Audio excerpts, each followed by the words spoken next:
Iya. Mari ikuti saya. Di sini ada 3 sofa. Silahkan Teteh pilih senyaman Teteh untuk konselingnya. Oh iya, saya mau di sini saja. Iya, boleh, silahkan. Sebentar ya saya. Nah, sudah nyaman? Sudah. Ya. Sebelumnya terima kasih telah datang untuk mengikuti konseling ini. Apakah sebelumnya pernah mengikuti sesi konseling? Tidak pernah. Oke, tidak pernah. Kalau begitu, izinkan saya menjelaskan terlebih dahulu apa itu konseling. Konseling adalah sebuah proses bantuan oleh profesional yang dimana ada 3 sesi. Dan untuk sesi yang ke-1 ada durasinya 30 sampai 45 menit. Apakah ada yang ingin ditanyakan? Untuk sejauh ini tuh. Untuk melanjutkan ke sesi konseling berikutnya, Teteh harus mengisi kontrak konseling dan intake info. Silahkan isi dulu kontrak konselingnya. Baik.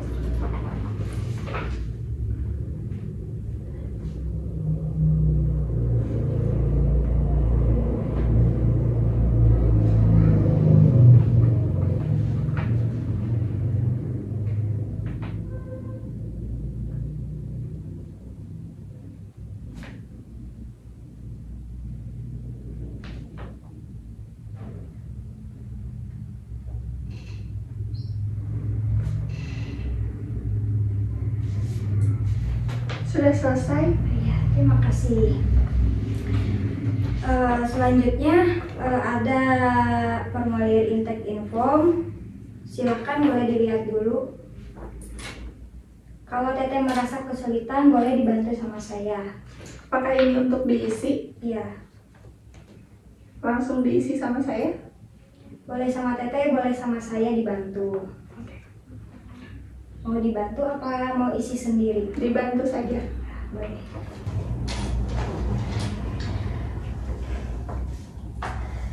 Oke, sesi konseling kita sesuai dengan kesepakatan yang tadi ya. Iya. Oke. Apa yang membuat kamu menginginkan sesi konseling ini? Saya ingin seperti yang tadi diucapkan, saya ingin menjadi lebih baik lagi dan saya tidak tahu mengatasi saya sendiri itu seperti apa. Oke. Kalau boleh tahu, boleh ceritakan masalahnya yang lebih jelas lagi. Untuk cerita kemalasan saya, Iya. Pokoknya cerita yang mengganggu aja pikiran kamu.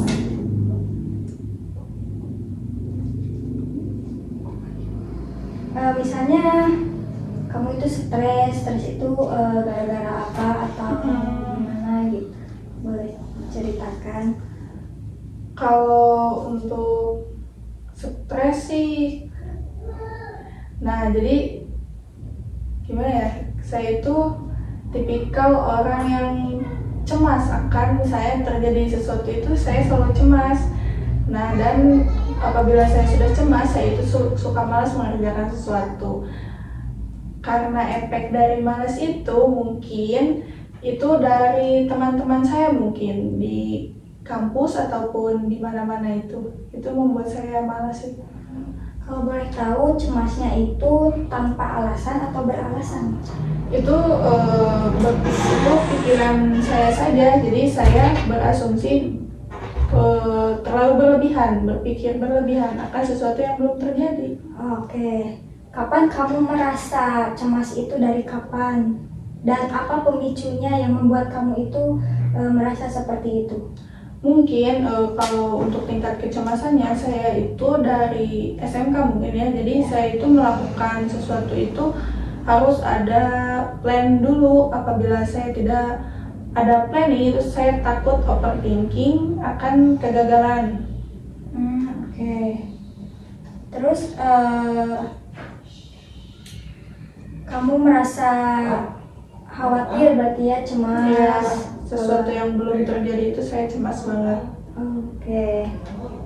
Karena mungkin terlalu overthinking. Oke, jadi masalahnya kamu itu terlalu overthinking terhadap sesuatu ya. sejak kapan kamu merasa atau dihantui oleh pikiran overthinking itu? Sebenarnya waktu SMK itu tidak terlalu overthinking. Nah, kemarin semenjak ada masalah mungkin ya, jadi masalah itu yang membuat saya overthinking. Masalah kemarin itu yaitu saya gagal dalam mengikuti SNMP. Jadi kamu merasa stres, kecewa sama diri kamu sendiri karena tidak Karena gagal. lolos, ya. Oke. Tapi sebelumnya kamu tidak pernah merasa seperti ini. Kalau untuk kecemasan sih sedang-sedang saja kalau kemarin-kemarin. Nah, kalau semenjak tidak lolos kemarin, saya itu lebih ke takut gagal dan overthinking itu selalu. Jadi takut mencoba lagi gitu. Iya. Oke. Karena mungkin trauma ya sedikit.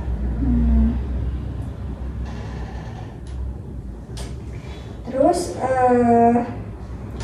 ketika kamu overthinking, apa yang dilakukan untuk membuat pikiran kamu tenang gitu? Saya mendengarkan musik atau menonton movie. Kayak menonton movie ada Ya, lagi? udah. Saya mengalihkan itu agar tidak overthinking. Jadi saya melupakan pikiran itu.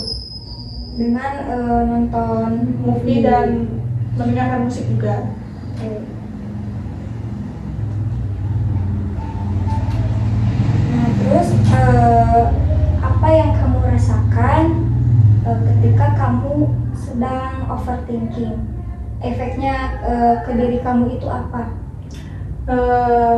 Kalau sedang overthinking tuh kayaknya kepala aku tuh sakit sama gemeter, Kayak sakit, gemetar, sama panas dingin. panas dingin. Apakah pikiran negatif-negatif yang sering muncul itu sering kamu alami? Apabila saya menghadapi sesuatu yang baru, saya suka overthinking. Misalnya menghadapi UAS, nah saya takut nilainya kecil gitu. Oke.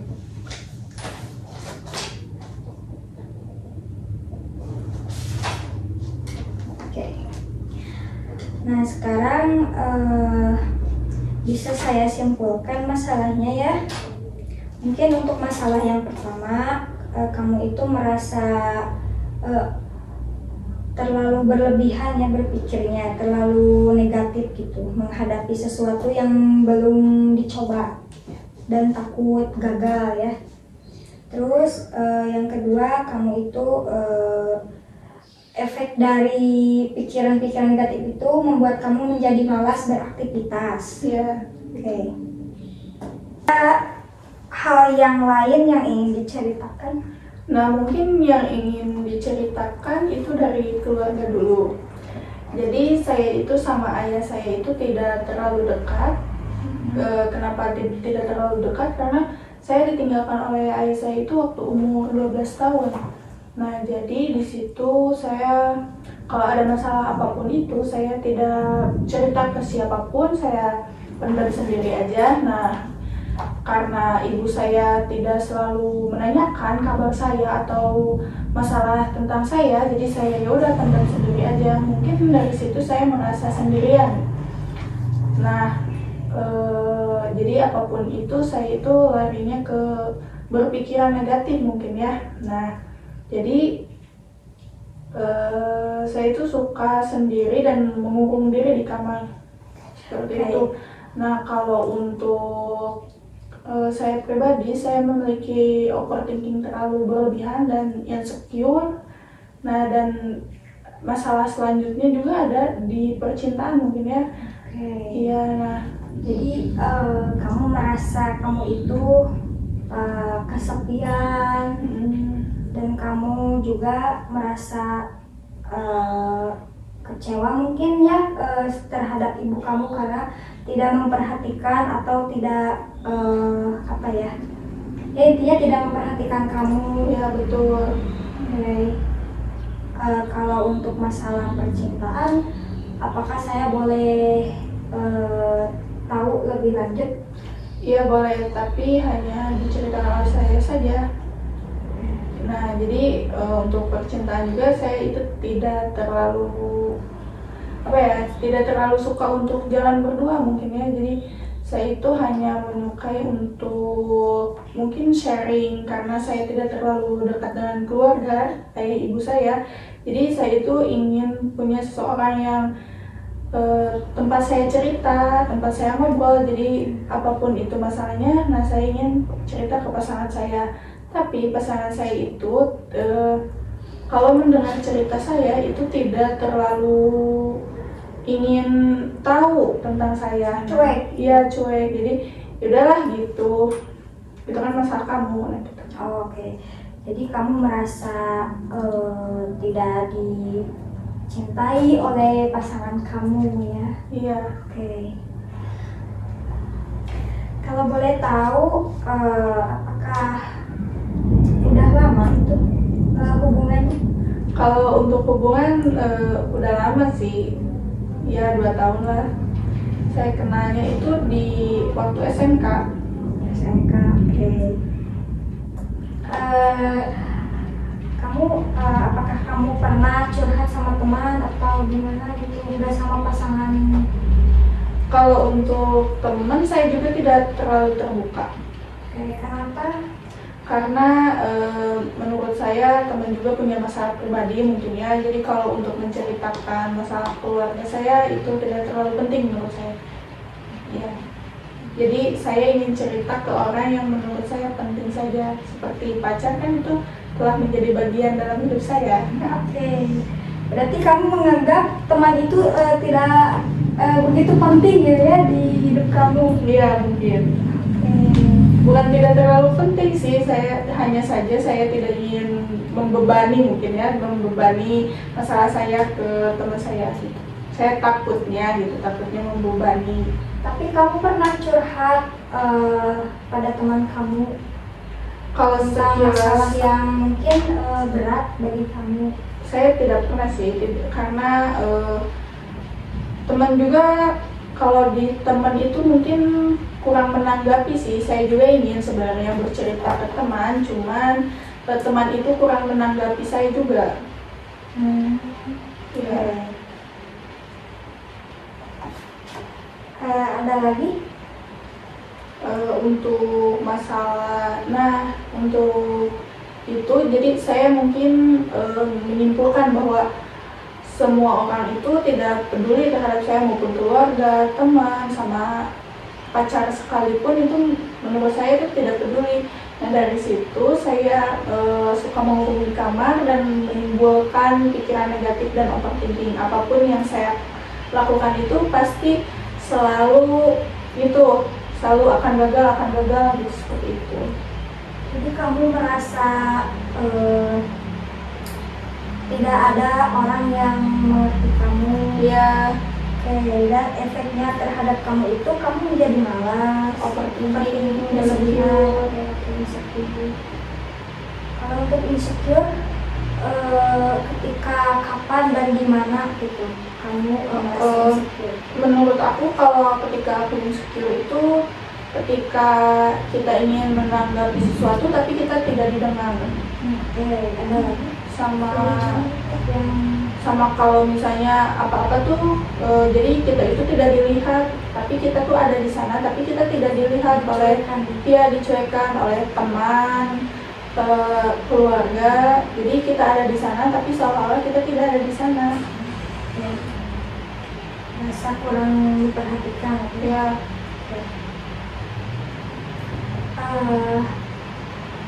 Untuk efeknya dari yang tadi ya, masalah yang tadi, apakah ada hal yang memang benar-benar parah gitu menurut kamu? Parah, efek negatif ke saya? Ya. Kalau menurut aku sih saya ingin memperbaiki pikiran itu, karena menurut saya itu juga bukan masalahnya di orang lain juga, tapi ada masalah di saya juga. Makanya saya mengikuti konseling ini karena saya ingin tahu apa yang harus diubah di saya gitu. Baik, tapi nggak ada ya pikiran yang kayak mau bunuh diri atau pikiran negatif yang parah lagi gitu? Tidak ada. hanya saya itu selalu mengurung diri di kamar gitu, mungkin itu sih. Mengurung diri dari kapan? Itu mengurung diri itu kalau misalnya masalahnya itu kalau misalnya udah capek gitu lihat semua orang, saya suka mengurung diri itu 2 hari, Sabtu Minggu.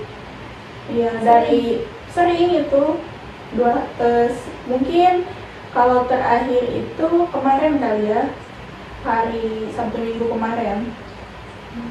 Kalau sedang mengurung diri, kamu itu melakukan apa gitu di dalam kamar itu? Mungkin saya berpikir negatif dan nangis.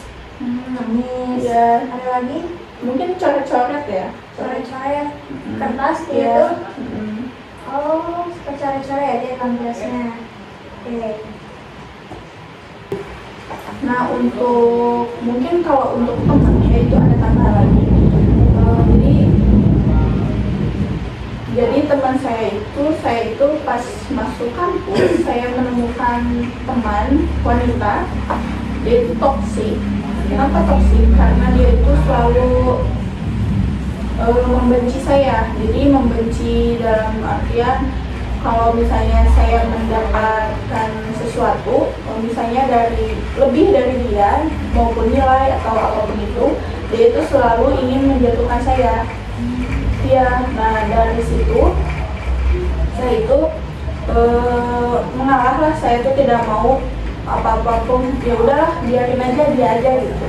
Nah terus dia itu adalah wanita yang menurut saya toksik itu karena dia memiliki hubungan dengan pria dan dia itu terlalu berlebihan menurut saya karena berhubungan sama prianya. Ya, jadi saya mendengar dari teman bahwa dia itu seperti itu, mungkin habis ingin dinilai baik oleh cowoknya, mungkin seperti itu.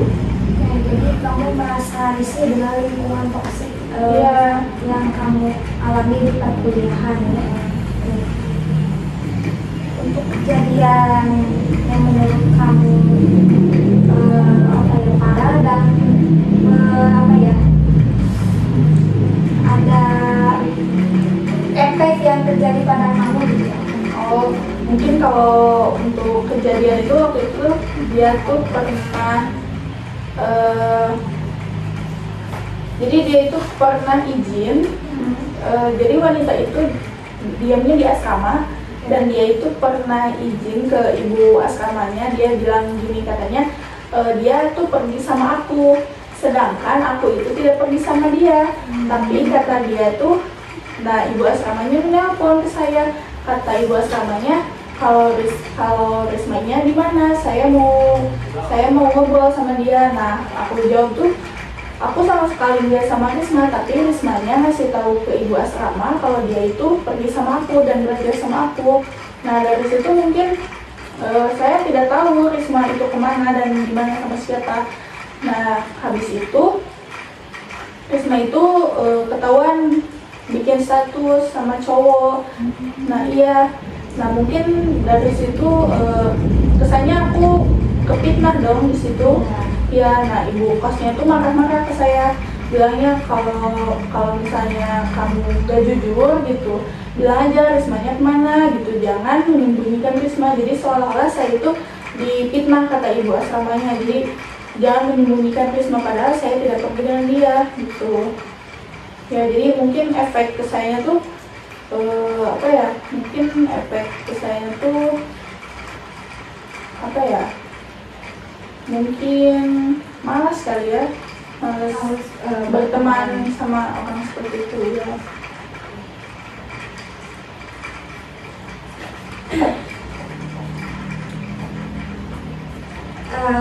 Jadi kamu itu merasa risih dengan teman kamu. Apakah kamu mempunyai teman yang lain selain dia? Teman toksik sih hanya itu saja. Ya. Hanya dia ya. Apa kamu pernah untuk mencoba menjauh dari teman yang toksik itu? Nah saya dulu tuh pernah ingin menjauh, tapi seolah-olah dia itu tidak pernah punya masalah dengan saya. Tapi saya itu tipikal orang yang kalau misalnya punya masalah itu ya udah gitu, gak mau lagi gitu, ingin di cut off lah.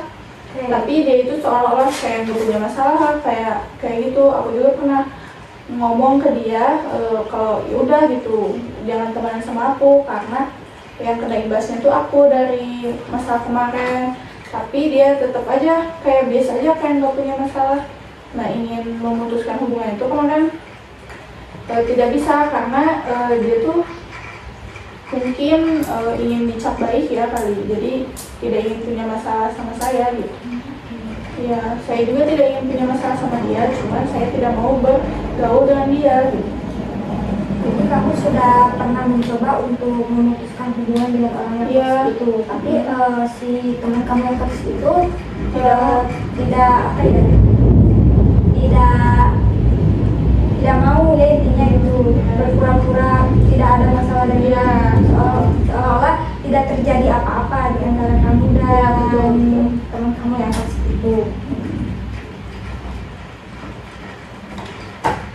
Nah, ketika kamu sedang berkumpul nih misalnya sama teman-teman kamu, nah ada orang yang si teman kamu yang toksik itu, kamu kan pasti merasa tidak nyaman. Apa yang kamu lakukan ketika kamu merasa sedang tidak nyaman? Kalau misalnya di sekumpulan terus ada dia, saya itu tidak melihat dia. Jadi jadi udah biarin, selagi dia tidak menanya ke saya tidak jawab, dan ya udah gitu. Jadi anggap aja dia tidak ada.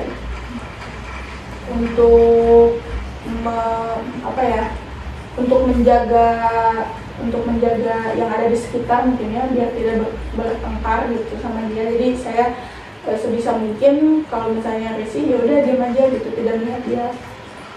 Tapi kamu nyaman di perkuliahan kamu? Kalau dibilang nyaman sih enggak ya, malah saya itu ada berpikir untuk pindah prodi. Saya itu ingin pindah prodi karena lingkungannya menurut saya tidak bagus lah buat saya gitu. Itu kamu kurang nyaman di perkuliahan kamu itu ya? Itu yang pertama mungkin overthinking yang berlebihan.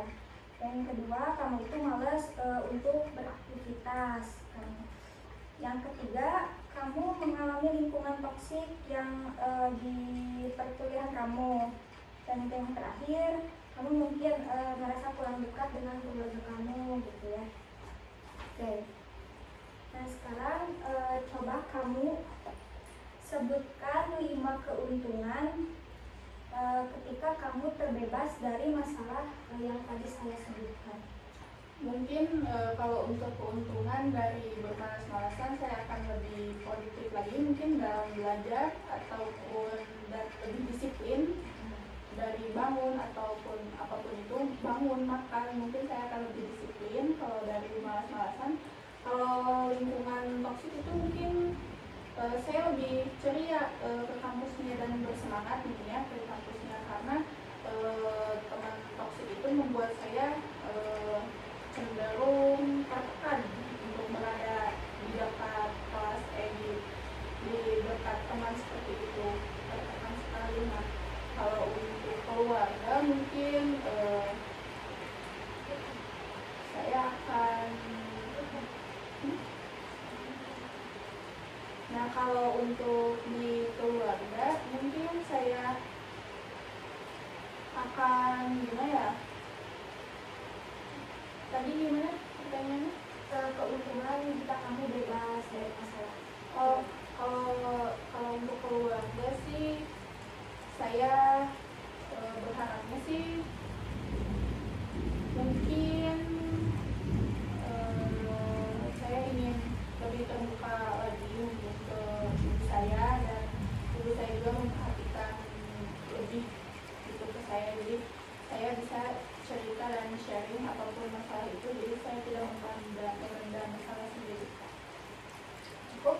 Oke, untuk selanjutnya sebutkan 5 kerugian ketika kamu mengalami masalah-masalah yang tadi. Kalau untuk kerugian saya cenderung terlambat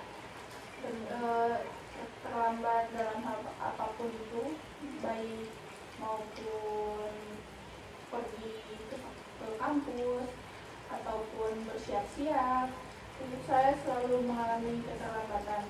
Nah, kalau untuk teman, mungkin saya tadi ya mungkin tertekan kalau dekat dengan orang toksik, dan saya tidak semangat dalam belajar dan tidak fokus dalam belajar seperti itu.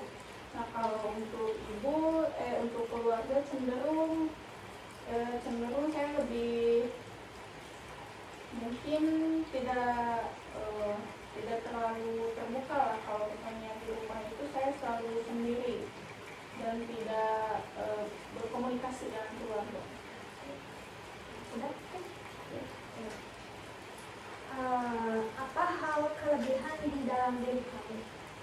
Kalau kelebihan saya sih mungkin saya gampang bergaul dengan orang lain, dan juga saya mudah menanggapi semua apapun itu, dan juga saya orangnya ramah.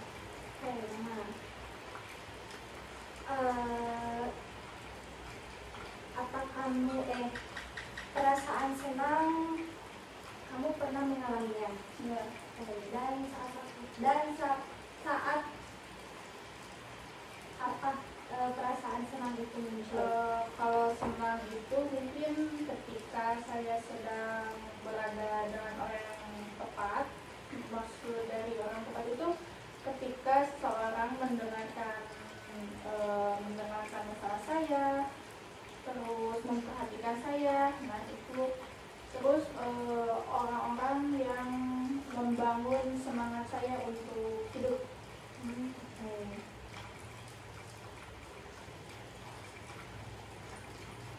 Tadi sudah kamu katakan keuntungan dan kerugian yang tadi kamu alami ya, dan kelebihan yang di dalam diri kamu juga ya, kamu sudah mengetahuinya.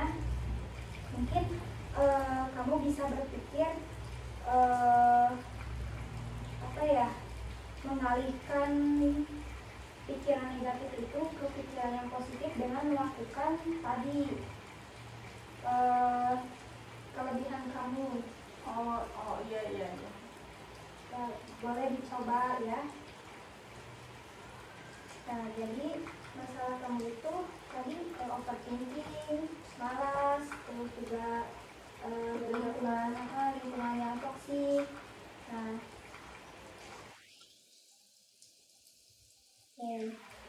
sekarang saya mau tanya hal-hal yang kamu ketahui tentang rasa bahagia ketika apa gitu. Kalau rasa bahagia itu mungkin menyenangkan, dan itu membuat saya melupakan sesuatu hal yang negatif. Bahagia menurut saya itu jadi ketika orang-orang itu peduli terhadap saya, dan orang-orang itu peduli terhadap saya, dan saya merasakan bahagia itu. Iya, jadi saya dekat dengan orang itu nyaman gitu. Itu menurut saya bahagia. Berarti untuk ketika kamu pikiran negatifnya muncul, mungkin kamu bisa mengatasinya dengan bergaul atau bersosialisasi dengan orang yang membuat kamu nyaman. Oke? Dan untuk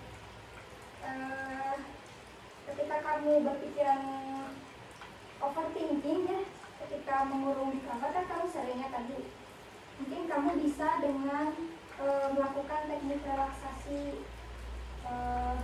dengan cara kamu bisa menghirup nafas panjang. Iya. Terus kamu bayangkan hal yang positif saja gitu. Terus kamu juga bisa berpikiran bahwa kamu itu sudah memaafkan diri kamu sendiri, dan kamu juga bisa berpikir kalau gimana kalau masalah yang kamu alami itu sudah selesai ketika kamu bangun tidur, dan apa yang kamu rasakan seperti itu mungkin ya. Nah, baik,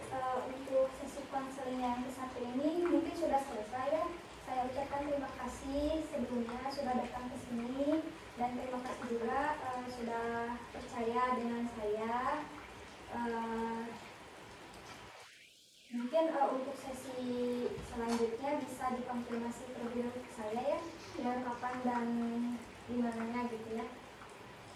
Baik, terima kasih juga kepada Ibu Arsila yang telah mendengarkan saya, dan itu sangat berarti bagi saya mungkin ya masukannya. Jadi saya lebih tahu apa yang harus saya perbaiki mungkin dari apapun itu. Ya, terima kasih. Nanti saya konfirmasi lagi. Ya, baik.